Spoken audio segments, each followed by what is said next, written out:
नमस्कार. श्री स्वामी समर्थ. कसे आहात सर्व? तर आज आहे अक्षय तृतीया.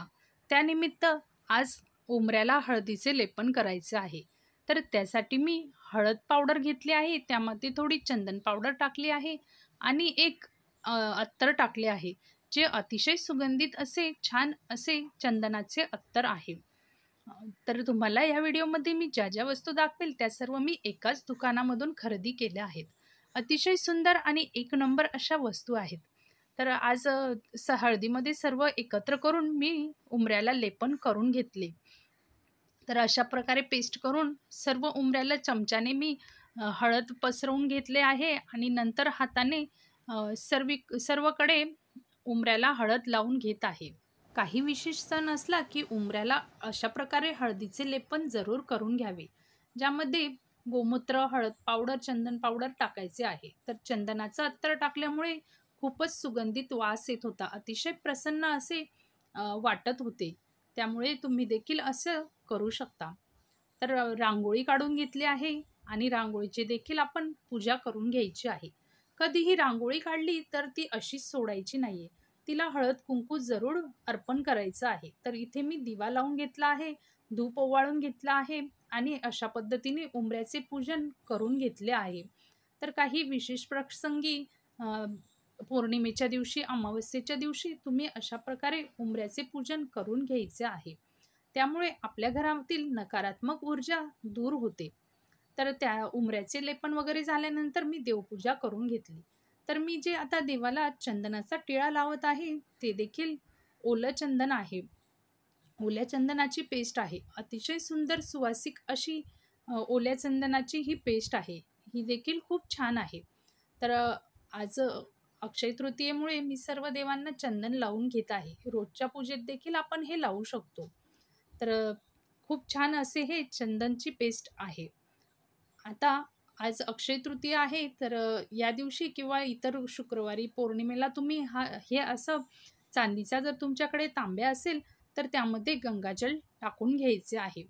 तर यामध्ये साधं पाणी न टाकता गंगाजल टाकून आपण त्याच्या वरती जे फुलपात्र असतो त्यामध्ये थोडे तांदूळ टाकून त्यावर सुपारी ठेवायची आहे. हा उपाय लक्ष्मी प्राप्तीसाठी आहे.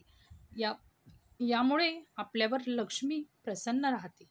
तर तुम्ही देखील हे तुमच्याकडे तांब्या असेल तर हे असे करू शकतात. तर वरती थोडे तांदूळ टाकून घ्यायचे आहे आणि त्यावर सुपारी ठेवायची आहे आणि सुपारीला हळदी कुंकू वाहून सुपारीवर आपण थोडासा कलावा तोडून अर्पण करायचा आहे. आणि हा तांब्या आपल्याला देवघरामध्ये ईशान्य कोपऱ्यात ठेवायचा आहे. यामुळे लक्ष्मी आपल्यावर नेहमी प्रसन्न राहते. तर अशा पद्धतीने मी हा नेहमीच भरून ठेवते. आणि आज अक्षय तृतीया असल्यामुळे आणि यामधले पाणी कमी झाल्यामुळे आज मी पुन्हा याला घासून नवीन पाणी भरून घेतले आहे. तर अशा पद्धतीने मी हा देवघरात ईशान्य कोपऱ्याला ठेवते. आणि तांब्यामध्ये मी साधं पाणी आपलं भरून घेते. तर हे मी श्रीकृष्णासाठी वस्त्र आणलं होतं. हे देखील मला खूप आवडलं होतं. हे ऑरेंज कलरचं वस्त्र छोट्याशा श्रीकृष्णासाठी खूप सुंदर आहे. तर माझ्या श्रीकृष्णाची मूर्ती अतिशय छोटी आहे, बाळकृष्णाची. तर त्यामुळे मला अतिशय छोटे असे सुंदर वस्त्र देखील मिळाले. पूर्ण स्टोन वर्क ह्या वस्त्रावर केलेले आहे. त्यामुळे खूप छान हे वस्त्र दिसतं. तर छोट्याशा बाळकृष्णाला देखील हे वस्त्र अगदी परफेक्ट बसले आहे आणि खूप छान दिसत होते.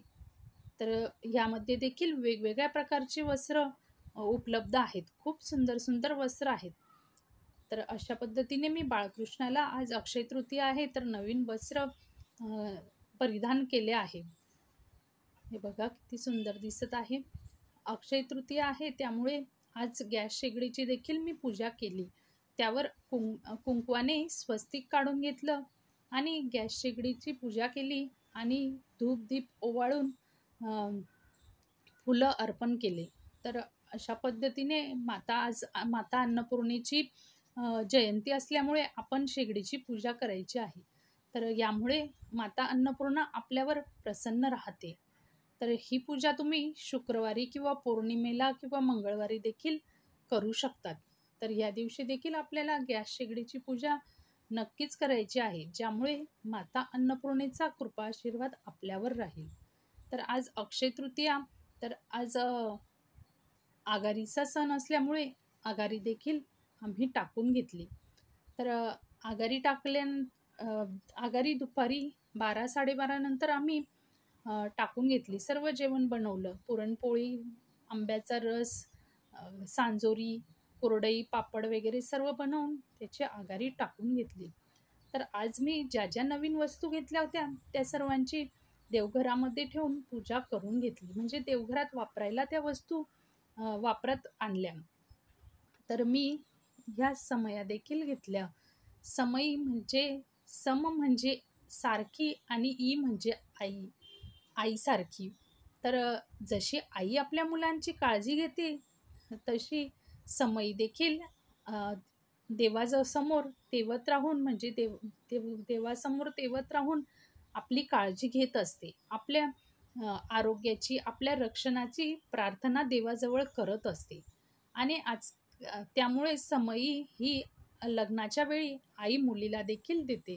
तर आता लग्नसराई चालू आहे, तर अतिशय सुंदर अशा ह्या समया आहेत. तर मुलीला विवाह भेट म्हणून देण्यासाठी देखील ह्या खूप छान समया आहेत. तर समई देवापुढे आपण नक्की तेवत ठेवायची आहे. त्यामुळे आपल्या घरातील सर्वांचे रक्षण होते.